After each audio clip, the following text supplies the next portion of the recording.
Okay, so the question is, my CTL is at 96. Is that too high for this time of year? So I just want to back up and give a little bit of a recap. CTL is your chronic training load. It's a metric that we use in Training Peaks and WKO, and it is a weighted average TSS of your previous 6 weeks of training, with the weighting of that average being toward the recent weeks. So weighted average of your TSS of previous 6 weeks of training, weighted towards recent training.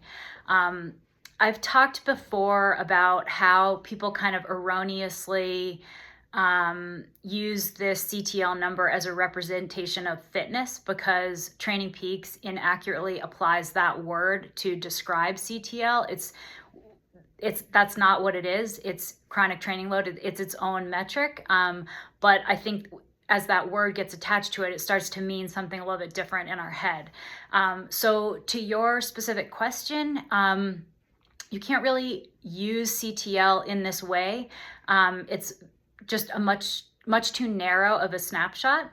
And so I would come back to you with some probing questions like, is your FTP set accurately? Because if your FTP is set, too low, you are going to have a high CTL. It's going to be high. It's going to be inaccurately high. Did you take a break over the winter at some point? And when did you take a break? When are your goal events? What kind of historic high CTLs have you had? Meaning, have you trained over previous seasons? And if so, what have your CTLs been in season for those times? Meaning, like, how does this CTL compare to previous seasons at this time? And how many years against which are we then comparing?